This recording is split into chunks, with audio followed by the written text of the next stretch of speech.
Good morning વિદ્યાર્થી મિત્રો. આપણે ચેપ્ટર 11માં આગળના લેક્ચર તરફ આગળ વધી રહ્યા છે.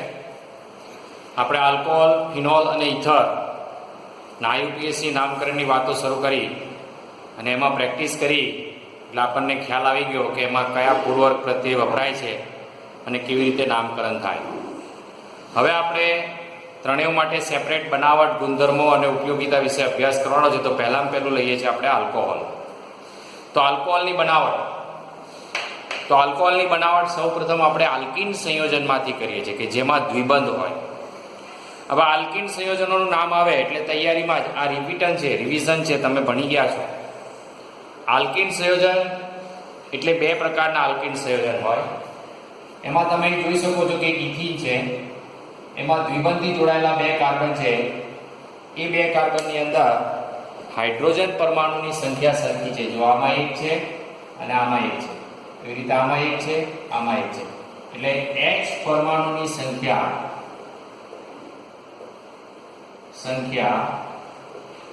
સરખી છે. અને H પરમાણુની સંખ્યા સરખી છે એટલે એવા આલ્કીનને આપણે સંમિત આલ્કીન એટલે કે સંમિત ઇથીન કહીએ છીએ. અને બીજો એક આલ્કીન લીધો છે અસંમિત લીધો છે, પ્રોપીન છે, કારણ કે 3 કાર્બન છે એટલે પ્રોપોનિન. હવે અહીંયા તમે જોઈ શકો છો કે આ દ્વિબંધથી જોડાયેલા બે કાર્બન છે. આની પાસે એક હાઇડ્રોજન છે અને આની પાસે બે હાઇડ્રોજન છે. તો અહીંયા H પરમાણુની સંખ્યા કેવી છે? જુદી જુદી છે. H પરમાણુની સંખ્યા જુદી જુદી સંખ્યા છે. અહીંયા એક જ છે, અહીંયા બે છે. તો એવા આલ્કીનને આપણે અસંમિત આલ્કીન કહીએ છીએ. આ આપણે 11મા ધોરણમાં અભ્યાસ કરીને આવ્યા છે. હવે આપણે પ્રક્રિયક તરીકે અહીંયા પ્રક્રિયક તરીકે H2O લઈએ તો આપણને ખબર છે કે એમાં H અને OH હોય, એટલે આ બે ઘટક જોડાય, H અને OH. તો અહીંયા તમે જુઓ કે મેં લખ્યું છે કે આમાં સંમિતમાં આ પોતે સંમિત છે અને આ અસમ પ્રક્રિયક છે, અસંમિત પ્રક્રિયક છે. કેમ અસંમિત છે? કારણ કે બે જુદા જુદા પરમાણુથી બનેલો છે, H અને OH. એટલે અહીંયા તમે જોઈ શકો છો કે આમાં હાઇડ્રોજન પરમાણુની સંખ્યા સરખી છે એટલે અહીં નિયમની જરૂર પડતી નથી, કારણ કે અહીં કોઈ કકરાટ નથી. તમે H ને અહીં જોડશો અને OH ને અહીં જોડશો, આ પાઈ બંધ તૂટે. આ યાદ રાખજો કે પાઈ બંધ તૂટે,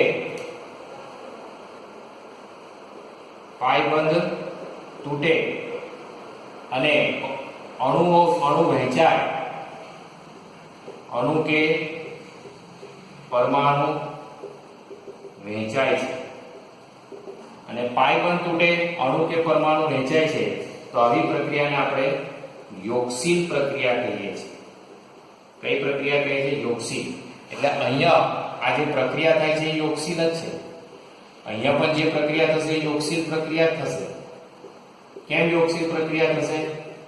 કારણ કે પાઈ બંધ તૂટે છે અને આ પાઈ બંધ તૂટ્યો એટલે એક ઇલેક્ટ્રોન અહીં આવ્યો, એક ઇલેક્ટ્રોન અહીં આવ્યો, એટલે આ H ઇલેક્ટ્રોન લઈને આવશે, OH ઇલેક્ટ્રોન લઈને આવશે.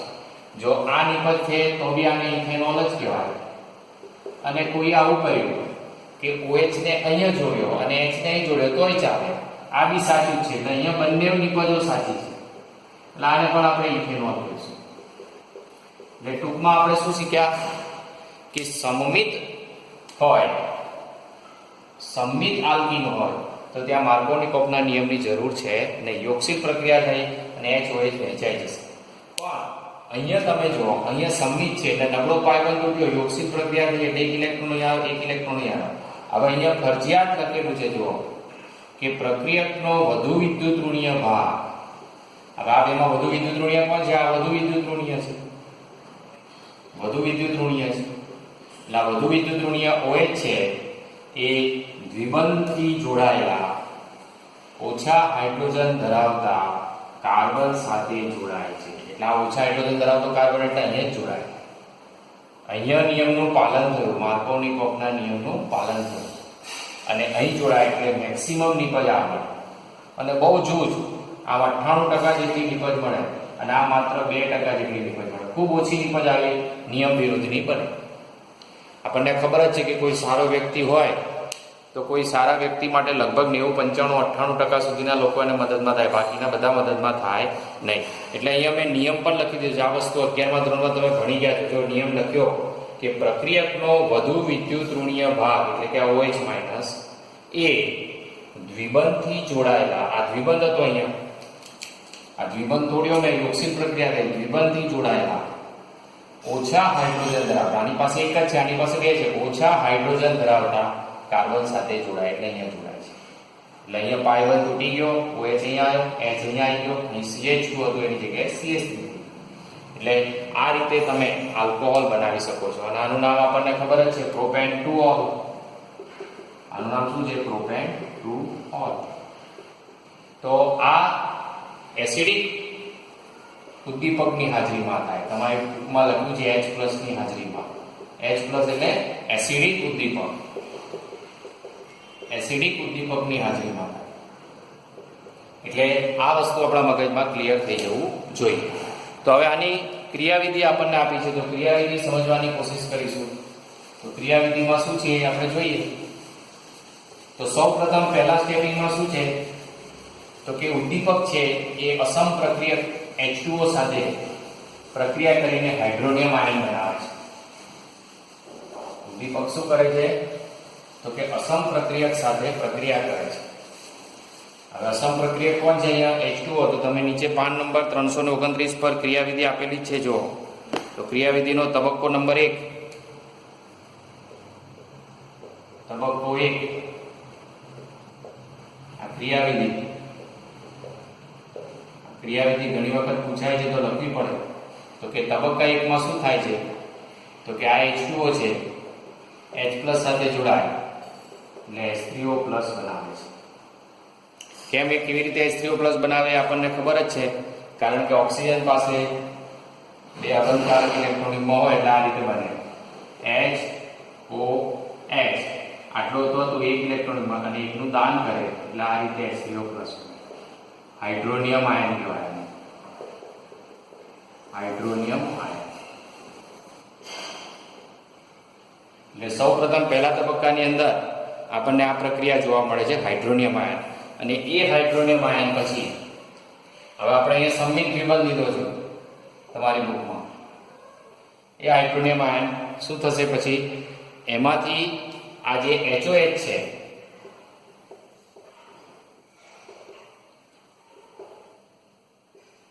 આ H3O+ છે, એ H3O+ માંથી આ ઇલેક્ટ્રોનિકમાં આ જે આપેલું હતું તે અત્યારે આ પ્લસ છે, આ ઇલેક્ટ્રોનિકમાં પાછું ઓક્સિજન જોડે જતું રહેશે. એટલે આ જે છે એ ધારો કે અહીંયા આવી ગયું, કોઈ પણ એક કાર્બન પાસે આવી ગયો. તો શું નિપજ બની? CH2 CH3 આ H અહીંયા. એટલે આ H અહીંયા આવ્યો, આ પોતે છૂટો પડ્યો. જો આ રીતે અહીંયા H+ છૂટો પડ્યો અને આ રીતે OH આ ઇલેક્ટ્રોનિક બંધ હતું ને આ પોતે પાછું મેળવી લીધું. એટલે પોતે ભિખારી થઈને આવે એટલે આ અહીંયા આવે એટલે આ બંધને અહીંયા પડવું પડે અને આ બંધ અહીં પડવું પડે એટલે આ બંધ અહીં પડી ગયો એટલે સિંગલ બંધ થઈ ગયો એટલે અહીંયા પ્લસ આવે કાર્બોકેટાયન. અથવા એવું ના કરવું હોય અને ધારો કે કોઈને એવું થયું કે સર મારે આ H ને અહીં લઈ જવો છે, તો આ ઇલેક્ટ્રોનિકમાં અહીંયા આવે છે. તો તે ઘડી આવું બને CH આ H આવી ગયો, અહીં સિંગલ બોન્ડ CH. તો આ થઈ ગયું કાર્બન. બંને સરખું છે. એટલે આ રીતે તમે કાર્બોકેટાયન બનાવી શકો છો. એટલે પહેલું સ્ટેપ આપણા મગજમાં અહીં લખેલું છે જો કે H3O+ ના ઇલેક્ટ્રોન અનુરાગી હુમલા દ્વારા આલ્કીનના પ્રોટોનેશનથી કાર્બોકેટાયન બને છે. અહીં આલ્કીનનું પ્રોટોનેશન થયું, આલ્કીનને પ્રોટોન મળ્યો અને પ્રોટોન મળ્યો એટલે પોતે કાર્બોકેટાયન બન્યો. આને શું કહેવાય? કાર્બોકેટાયન. કાર્બોકેટાયનમાં ખબર છે આપણને કે કાર્બન પાસે 6 ઇલેક્ટ્રોન હોય. અહીં જો તમે ગણી શકો છો 2 2 4 ને 6, 2 2 4 ને 6 બંને સાથે એટલે કાર્બોકેટાયન બની જાય. અને હવે કાર્બોકેટાયન બની ગયા પછી તબક્કો 2, તબક્કા નંબર 2 કે આ કાર્બોકેટાયન બની ગયો CH CH આ રીતે. હવે આ કાર્બોકેટાયનની પછી HOH સાથે પ્રક્રિયા થાય પાણી સાથે, અને પાણી સાથે પ્રક્રિયા થાય એટલે આ ઇલેક્ટ્રોન યુગ્મનું દાન થાય, અને દાન થઈને પોતે અહીં જોડાય, અને પોતે અહીં જોડાય એટલે આ રીતે બને. જુઓ CH અહીંયા શું થઈ ગયું? CH3 છે, અહીંયા કોણ આવી ગયું? OH. એક ઇલેક્ટ્રોન યુગ્મનું શું દાન કર્યું? દાન કર્યું. એટલે પ્રોટોનેટેડ આલ્કોહોલ બન્યો. આ શું બન્યો? પ્રોટોનેટેડ આલ્કોહોલ.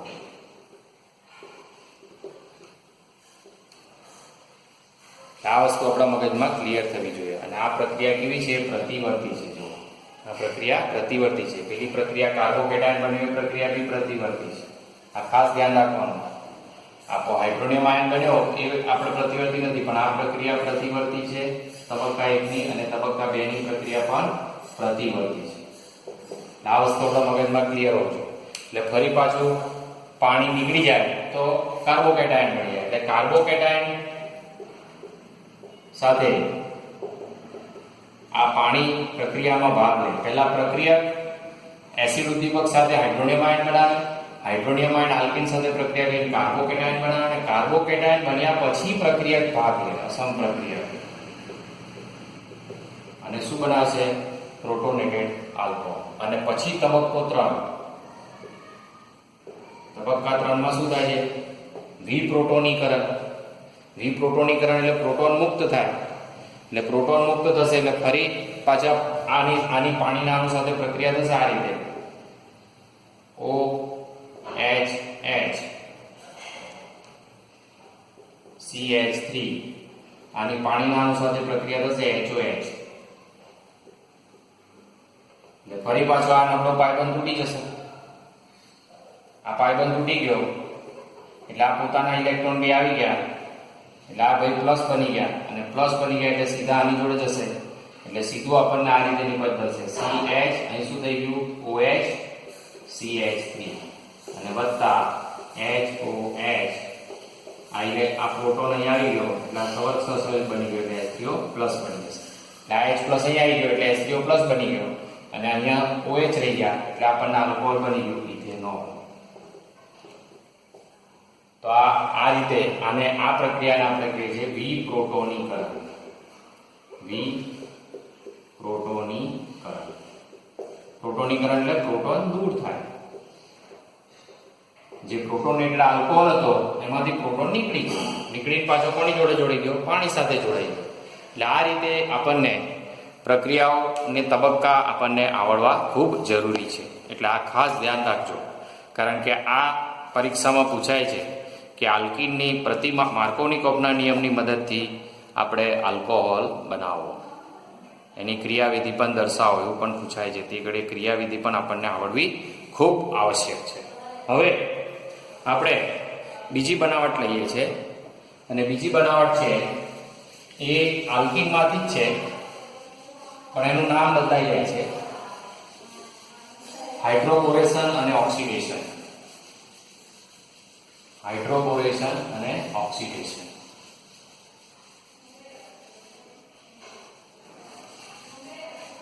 તો પ્રક્રિયા નંબર 2 છે હાઇડ્રોબોરેશન અને ઓક્સિડેશન દ્વારા.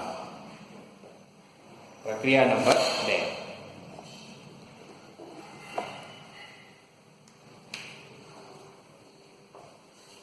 હાઇડ્રોબોરેશન અને ઓક્સિડેશન દ્વારા.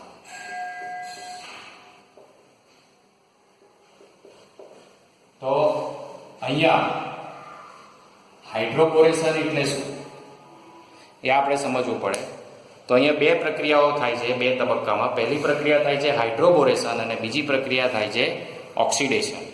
તો હાઇડ્રોબોરેશન સમજીએ તો અહીંયા આપણે અસંમિત આલ્કીન લઈશું. અસંમિત આલ્કીન, અને અસંમિત આલ્કીન તરીકે આપણે આ પ્રોપીન લઈ લીધો. CH2 CH CH3 CH2 CH double bond CH. હવે એની ડાયબોરોન સાથે હાઇડ્રોબોરેશન એટલે ડાયબોરોન સાથે પ્રક્રિયા થાય. B2H6 ડાયબોરોન. હવે ડાયબોરોનની અંદર આપણે સિમ્પલ વાત કરીએ તો બોરોનની બંધ બનાવવાની કેપેસિટી 3. આ રીતે તમે અહીંયા સહસંયોજક બંધ બની શકે એટલે આને આપણે BH3 ટ્વાઇસ તરીકે પણ લઈ શકીએ. BH3 ટ્વાઇસ તરીકે પણ લઈ શકાય. હવે આમાંથી એક BH3 આલ્કીન સાથે જોડાય છે એટલે આ રીતે HBH2 મેં આવું કર્યું કારણ કે BH3 હોય એટલે 3 B બંધ H હોય તો હું આવું પણ લખી શકું ને HBH2 એટલે આવું મેં લખ્યું. હવે આમાં પ્રતિ માર્કોની કોપના નિયમનું પાલન થશે. પ્રતિ માર્કોની કોપ નો નિયમ વપરાશે એટલે પ્રક્રિયા તો યોગશીલ જ થવાની, યોગશીલ પ્રક્રિયા થશે. પણ આ પ્રક્રિયકનો વધુ વિદ્યુત ઋણીય ઘટક છે અને આ ઓછો વિદ્યુત ઋણીય ઘટક છે. આ વધુ વિદ્યુત ઋણીય છે અને આ ઓછો વિદ્યુત ઋણીય છે. હવે વધુ વિદ્યુત ઋણીય ઘટક છે એ વધુ હાઇડ્રોજન ધરાવતા કાર્બન સાથે જોડાશે અને ઓછો વિદ્યુત ઋણીય ઘટક છે ઓછા હાઇડ્રોજન ધરાવતા કાર્બન સાથે જોડાશે. એટલે આ નિયમ કયો થઈ ગયો? પ્રતિ માર્કોની કોપનો નિયમ થઈ ગયો. એટલે નિપજ શું બનશે? જો આ રીતે CH3 CH આ H અહીં આવી ગયો એટલે CH2 થઈ ગયું. આ નબળો પાઇપ જ તૂટી ગયો કારણ કે એક ઇલેક્ટ્રોન વેચી જાય ને તારે જ આ જોડાય ને. અને અહીંયા શું થઈ ગયું? CH2 અહીંયા પણ જોડાઈ ગયું BH2. તો આ રીતે પહેલા પ્રથમ નિપજ બન્યો. આ નિપજ 1. હવે આ બીજા આલ્કીન માટે આપણે આલ્કીનનો બીજો અણુ લઈએ છીએ CH ડબલ બોન્ડ CH2. હવે આ છે પ્રક્રિયક થઈ જશે. આ નિપજ 1 છે પ્રક્રિયક થઈ જશે. જો એને લખવાની સ્ટાઇલ જોજો મારે આ રીતે H B H આ BH2 લખી દીધું અને અહીંયા શું જોડી દીધું મેં? CH2 CH2 CH2. જો આ રીતે BH2 તો H1 BH CH2 CH2 CH2. હવે અહીંયા પણ આના જેમ જ ઉપરના નિયમ પ્રતિ માર્કોની કોપના નિયમનું પાલન થશે એટલે આ એક ઓછો થયો અને આખો એક બીજો ઘટક થયો. હવે આ ઘટક કઈ જોડાશે? અહીંયા જોડાશે અને આ આખો ઘટક અહીંયા જોડાશે એટલે નિપજ શું બની ગઈ? જો CH3 CH2 H અહીંયા ગયો સિંગલ બોન્ડ થઈ ગયો. અહીંયા આ બંધ તૂટી ગયો કારણ કે એક ઇલેક્ટ્રોન વેચાય એટલે બંધ તૂટી ગયો. હવે આખો ઘટક અહીં જોડાઈ ગયો CH2 B આ H CH2 CH2 CH. આ બની ગયું ડાયપ્રોપાઇલ બોરોન. ડાયપ્રોપાઇલ બોરોન આ તમારી નિપજ નંબર 2 છે. હવે ત્રીજા આલ્કીન સાથે પ્રક્રિયા કરશે. જો CH3 CH double bond CH2. તો ત્રીજા આલ્કીન સાથે આ પ્રક્રિયા થશે. લખવાની સ્ટાઇલ જોજો H B CH2 CH2 CH3.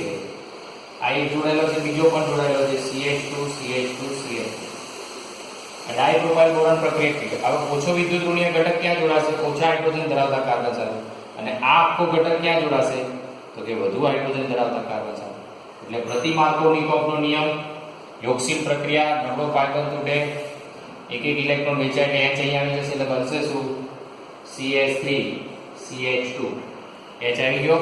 હવે આ બંધ CH2 છે. હવે અહીં તો જોડાયું B તો B ના ઉપર શું છે? CH2 CH2 CH3 અને અહીંયા જોડે પણ શું છે? CH2 CH2 CH3. ના બની ગયું ટ્રાય પ્રોપાઇલ બોરોન. તો આ રીતે તમે જોઈ શકો છો કે આલ્કીનના કેટલા અણુ વપરાયા? 1 2 અને 3 અને 3 અણુ BH3 સાથે જોડાય છે ત્યારે ટ્રાયપ્રોપાઇલ બોરોન બને છે. આ પહેલી નિપજ બની આપણને ટ્રાયપ્રોપાઇલ બોરોન. અને ટ્રાયપ્રોપાઇલ બોરોન બની ગયા પછી હવે બીજું સ્ટેપ આવે છે ઓક્સિડેશન. તો આ આખી જે પ્રક્રિયા થઈ ત્રણેય સ્ટેપ વાળી તમારી ચોપડીમાં ડિટેલમાં આપ્યું નથી. તમારે આનો સ્ક્રીનશોટ પાડવો હોય તો બી પાડી શકો છો. તો આખી પ્રક્રિયા હાઇડ્રોબોરેશન કહેવાય. હાઇડ્રોબોરેશન. BH3 આ BH3 હતો. આ BH3 ના ત્રણે H ની જગ્યાએ 300 એરિયા પ્રોપાઇલ આવ્યા એટલે ટ્રાયપ્રોપાઇલ બોરોન બનાવ્યા. શું બોલાય છે? ટ્રાયપ્રોપાઇલ બોરોન. એટલે આ તમારું બની ગયું. અને લખાય આવી રીતે પણ લખાય છે. જો CH2 CH2 અને અહીંયા CH3 CH2 CH2 thrice B આવું પણ લખાય. આ તમારું ટ્રાયપ્રોપાઇલ બોરોન જ છે. આ રીતે લખો હોય તો પણ તમે લખી શકો છો. તો આ વસ્તુ આપણા મગજમાં ક્લિયર થઈ ગઈ. હવે આપણે બીજી પ્રક્રિયા લઈએ, ઓક્સિડેશન. તો હવે આપણો જે ટ્રાયપ્રોપાઇલ બોરોન બન્યો છે એ ટ્રાયપ્રોપાઇલ બોરોન ઓક્સિડેશન કરીને કેવી રીતે આલ્કોહોલ બનાવે છે. હવે પ્રતિ માર્કોનિકોવનો નિયમ છે એટલે આપણને ખબર પડી જવી જોઈએ કે અહીંયા આલ્કોહોલ 1 ડિગ્રી બનશે. માર્કોનિકોવમાં કયો બને? 2 ડિગ્રી બને. પ્રતિ માર્કોનિકોવમાં કયો બને? 1 ડિગ્રી બને. એ આપણને ખબર હોવી ખૂબ જ જરૂરી બાબત છે. તો જોઈએ આપણે હવે આપણી જે નિપજ હતી એ નિપજ આ રીતની હતી. CH3 CH2 CH2 thrice B ટ્રાયપ્રોપાઇલ boron. હવે અહીંયા આની ઓક્સિડેશન કરતા, હવે ઓક્સિડેશન પ્રક્રિયા લેવાની છે એટલે ઓક્સિડેશન કરતાની જરૂર પડે. તો ઓક્સિડેશન કરતા તરીકે H2O2 વપરાય, હાઇડ્રોજન પેરોક્સાઇડ. અને આ H2O2 ના કેટલા અણુ વપરાશે? 3 હાઇડ્રોજન પેરોક્સાઇડ વપરાય છે. અને કેવી રીતે એટેક કરે છે અને કેવી રીતે નિપજ બનાવે છે ખાસ ધ્યાન રાખજો. તો હાઇડ્રોજન પેરોક્સાઇડ એટલે આ રીતે લખાય H બંધ O બંધ O બંધ H. આ એનું બંધારણ છે. આ પેરોક્સાઇડ બંધ કરો, O બંધ O, પેરોક્સાઇડ બંધ કહેવાય. પેરોક્સાઇડ બંધ. અને 2 O બંધ H. હવે એક O બંધ H તૂટશે. તો અહીંયા જો હું જરાક વ્યવસ્થિત રીતે લખું છું, સમજવાની કોશિશ કરજો. હવે બીજો તબક્કો લઈએ છીએ આપણે ઓક્સિડેશન. ઓક્સિડેશનમાં શું થશે? તો કે આ ટ્રાયપ્રોપાઇલ બોરોન સાથે હાઇડ્રોજન પેરોક્સાઇડ જોડાશે વારા ફરતી. જેમ પેલા 3 આલ્કીન, પહેલો આલ્કીન, બીજો આલ્કીન, ત્રીજો આલ્કીન જોડાયેલો ને, એવી રીતે પહેલો H2O2, બીજો H2O2, ત્રીજો H2O2 જોડાશે. તો અહીંયા ધ્યાન આપજો કેવી રીતે જોડાય છે તે. તો અહીંયા હું જરા લખવાની સ્ટાઇલ બતાવું છું. B CH2 CH2 CH3 CH2 CH2 CH3 CH2 CH2 CH3. આ રીતે મેં આખું બંધારણ જોયું છે. હવે અહીંયા હાઇડ્રોજન પેરોક્સાઇડ જોડાશે HOH. હવે એની પાસે 2 બંધકારક ઇલેક્ટ્રોન યુગ્મ છે એટલે આ બંધ તૂટશે. હવે આ બંધ તૂટ્યો એટલે આના પર પોઝિટિવ બળ લાગ્યો અને આ ઇલેક્ટ્રોન લઈ લીધો એટલે આના પર નેગેટિવ બળ લાગ્યો. એટલે સીધો આ ઇલેક્ટ્રોન યુગ્મનું દાન કરીને અહીં જોડાશે. હવે અહીં જોડાશે એટલે આ રીતે એક મધ્યસ્થ નિપજ બનશે. આ રીતે B CH2 CH2 CH3. અહીંયા CH2 CH2 CH3. અહીંયા CH2 CH2 CH3. અને અહીંયા સવર્ગ સહસર્ગ બંધ બન્યો O બંધ O બંધ H. અને છૂટું શું પડી ગયું? -H પ્લસ છૂટો પડ્યો. એક H પ્લસ છૂટો પડી ગયો. હવે આ જે સંયોજન છે એ અસ્થાયી છે. કે બોરોન કદી પણ 4 બંધ બનાવી શકે નહીં. બોરોન હંમેશા કેટલા બંધ બનાવી શકે? 3 જ બંધ બનાવી શકે. એટલે સ્ટેબિલિટી મેળવવા માટે શું કરશે? તો કે આ બંધમાં સમવિભાજન થશે. O બંધ O માં સમવિભાજન થશે. જોજો આ O બંધ O છે એમાં સમવિભાજન થયું, એવું આ B બંધ C માં પણ સમવિભાજન થશે. અને સમવિભાજન થશે એટલે આ આખો ઘટક O અહીં આવી જશે વચ્ચે, અને આની વચ્ચે જોડાઈ જશે એટલે આ રીતે થશે જુઓ. એટલે અહીંયા છૂટું શું પડી ગયું? OH માઇનસ છૂટો પડી જશે. OH માઇનસ છૂટો પડી જશે, પોતાનો ઇલેક્ટ્રોન લઈને નીકળી ગયો અને આ આખો ઘટક પોતાનો ઇલેક્ટ્રોન લઈને અલગ થાય છે એટલે એની જોડે જોડાય છે એટલે OH માઇનસ આ રીતે છૂટો પડી જશે અને બનશે શું આ રીતે જો D CH2 CH2 CH3. અહીં શું થઈ ગયું? CH2 CH2 CH3. હવે અહીંયા શું થઈ ગયું? O આવી ગયો છે જો CH2 CH2 CH3.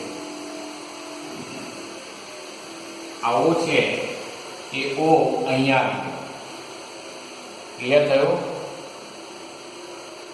આ રીતે અહીંયા આપણે ખાસ ધ્યાન રાખવાનું કે આ બેની વચ્ચે O આવી જાય છે એટલે O પોતાનો ઇલેક્ટ્રોન લઈને આવે, પોતાની પાસે હોય આ બે ઇલેક્ટ્રોન પણ હોય એટલે આ બે ઇલેક્ટ્રોન લઈને આવે કદાચ તો આની જરૂર જ નથી તો આ પોતે પોતાનો ઇલેક્ટ્રોન લઈ લે પાછો અને માઇનસ તરીકે છૂટો પડે એટલે આ રીતે OH માઇનસ છૂટો પડે છે.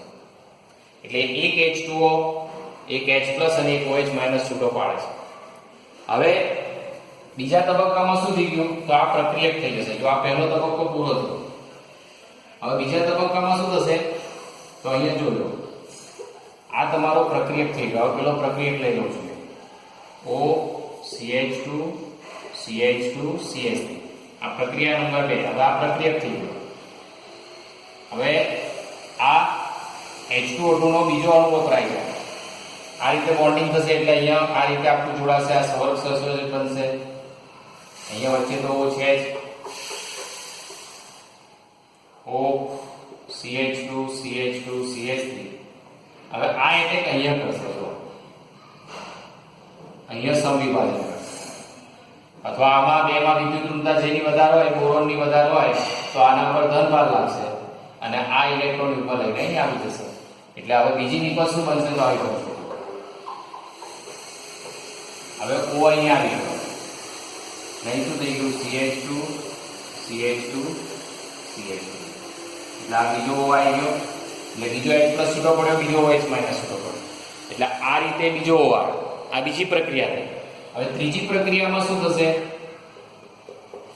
તો ત્રીજી પ્રક્રિયા માટે તમે જુઓ છો કે આ પ્રક્રિયક થઈ જશે. હવે આ O આ પ્રક્રિયક થઈ જશે. O CH2 CH2 CH3. હવે ત્રીજા H2O2 સાથે પ્રક્રિયા કરીશું, ત્રીજો અણુ લઈશું તો એ એટેક અહીંયા કરશે એટલે અહીંયા પ્લસ બનાવશે અને અહીંયા માઇનસ બનાવશે એટલે અહીંયા O આવી જશે એટલે ત્રીજો અહીંયા વચ્ચે આવશે. આપણે હવે આ જવા દઈએ, અહીંયા બતાવી દઈએ. હવે H2O2 સાથે પ્રક્રિયા કરી લે, ત્રીજી નિપજ બનશે આ રીતે. અહીંયા શું થઈ ગયું છે? O CH2 CH2 CH3. હવે અહીંયા શું થશે? પોઝિટિવ ભાર લાગશે અને આ ઇલેક્ટ્રોન માં લઈ લેશે એટલે નેગેટિવ ભાર એટલે આ O અહીંયા આવી જશે અને અહીંયા આવી જશે એટલે આવો થઈ જશે. O CH2 CH2 CH3. એટલે 3 OH માઇનસ અને 3 H પ્લસ છૂટા પડ્યા એટલે આ આખું બની ગયું ટ્રાઇપ્રોપાઇલ બોરેટ. શું બની ગયું? ટ્રાઇપ્રોપાઇલ બોરેટ. એટલે આને લખાય આ રીતે CH3 CH2 CH2 rice BO3 CH3 CH2 થાય ટ્રાઇપ્રોપાઇલ બોરેટ. આ બોરેટ આયન થઈ ગયો BO3 -3. આને આ રીતે લખાય. અને હવે આ જે ટ્રાઇપ્રોપાઇલ બોરેટ છે, હવે સમજો સ્ટેપિંગ આગળ આવે છે. એ ટ્રાઇપ્રોપાઇલ બોરેટ હવે પ્રક્રિયા કરશે અને શું થશે? તો આ બોન્ડ તૂટશે, C બંધ O અને C બંધ O તૂટશે એટલે તમારી બુકમાં બતાવ્યું છે એ રીતે કે અહીંયા બોરિક એસિડ છૂટો પડશે અને 3 મોલ આલ્કોહોલના છૂટા પડશે. તો જો કેવી રીતે જોજો અહીંયા BO CH2 CH2 CH2. એવી રીતે અહીં O CH2 CH2 CH3. એવી રીતે અહીંયા O CH2 CH2 CH3. તમે જોઈ શકો છો કે આ ટ્રાયપ્રોપાઇલ બોરેટ છે. હવે આ સી અને ઓ બેમાં વિદ્યુત ઋણતા કોની વધારે? સી ની અને ઓ ની. એટલે અહીંયા શું થશે તો કે વિષમ વિભાજન થશે એટલે આ નેગેટિવ આયન બનશે, આ પોઝિટિવ આયન બનશે. એવું અહીંયા પણ એવું થશે, આ પોઝિટિવ આયન બનશે અને આ નેગેટિવ આયન બનશે. એવી રીતે અહીંયા પણ થશે, આ પોઝિટિવ આયન બનશે, આ ઇલેક્ટ્રોનિકમાં લઈ જશે એટલે આ નેગેટિવ આયન બનશે.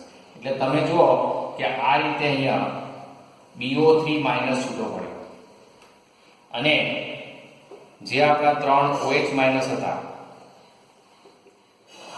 O બંધ આ OH માઇનસ, એક OH માઇનસ અહીં એટેક કરશે, એક OH માઇનસ અહીં એટેક કરશે અને એક OH માઇનસ અહીં એટેક કરશે. એટલે આપણને નિકલ શું બની ગઈ?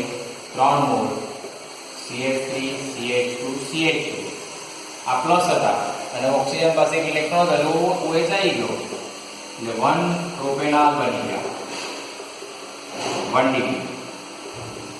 કારણ કે આપણે ભણાવ્યું છે કે પ્રતિ માર્કોની કપમાં વધુ વિદ્યુત ઋણીય ઘટક હંમેશા જેની પાસે વધારે હાઇડ્રોજન છે ત્યાં જોડાય. એટલે અહીંયા 1 પ્રોપેનોલ નિપજ બને. હવે આ જે BO3 માઇનસ છે, હવે આપણી જોડે 3H પ્લસ બી હતા, તો આ જે BO3 માઇનસ છે BOO, આ દરેક પાસે એક ઇલેક્ટ્રોન મળે BO3 માઇનસ. હવે આ 3H પ્લસ અહીં આવીને જોડાઈ જશે એટલે જોડાશે એટલે શું બનશે? આ રીતે O બંધ H, O બંધ H, O બંધ. એટલે આ બની ગયું તમારું બોરિક એસિડ. આને તમે આવું પણ લખી શકો H3BO3, આવું પણ લખી શકો H3BO3 અથવા BOH5 આવું પણ લખી શકો. ના આપણને ઉપનિપજ મળે. તો અહીંયા આલ્કીનમાં બે પ્રક્રિયાઓ ભણ્યા આપણે, એક માર્કોનિકોફનો નિયમ અને એક પ્રતિ માર્કોનિકોફનો નિયમ. તો આ રીતે આપણે ખાસ ધ્યાનમાં રાખવાનું કે કેવી રીતે આપણે બોરોનેશન, હાઇડ્રોબોરેશન અને ઓક્સિડેશન દ્વારા આપણે નિપજ બનાવીએ. તો આપણા મગજમાં ક્લિયર થઈ ગયું. એટલે યાદ રાખવાની ટ્રીક આટલી. શું યાદ રાખવાનું? તો કે આલ્કીનમાંથી આપણે યાદ રાખવાનું પહેલું સ્ટેપ નંબર 1 કે જો H પ્લસ ઉદ્દીપક દ્વારા હોય તો માર્કોનિકોફનો નિયમ લાગુ પડે.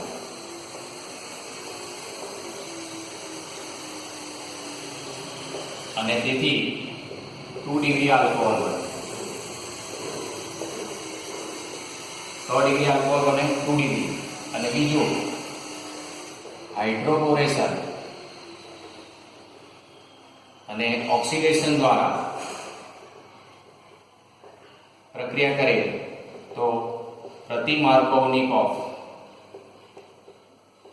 નો નિયમ લાગુ પડે અને ત્યારે 1 ડિગ્રી આલ્કોહોલ બને. પણ કયા આલ્કીન માટે? તો કે અસંમિત આલ્કીન માટે. અસંમિત આલ્કીનમાંથી. અને અસંમિત એટલે આપણે જાણી ગયા છે કે છેલ્લે જોડાય તે બધા અસંમિત કહેવાય.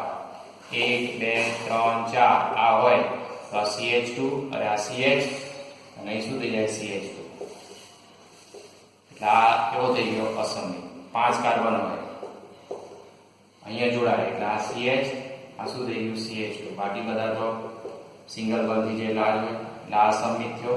તો આવા અસંમિત અણુઓ માટે આપણે આ બે પ્રક્રિયાઓથી માર્કોનિકોફ અને પ્રતિ માર્કોનિકોફના નિયમ દ્વારા આપણે નિપજ બનાવી શકીએ છીએ. તો આનું તમે એક જ ઉદાહરણથી પ્રેક્ટિસ ના કરશો. આલ્કીનમાં હાઇડ્રોબોરેશન વાળી પ્રક્રિયામાં મેં પ્રોપ 1 તરીકે લીધું, તમે બ્યુટ1 તરીકે લઈને પ્રક્રિયા કરજો અને પ્રેક્ટિસ કરજો. તો અહીંયા આપણો એક અગત્યનો ટોપિક પૂરો થયો.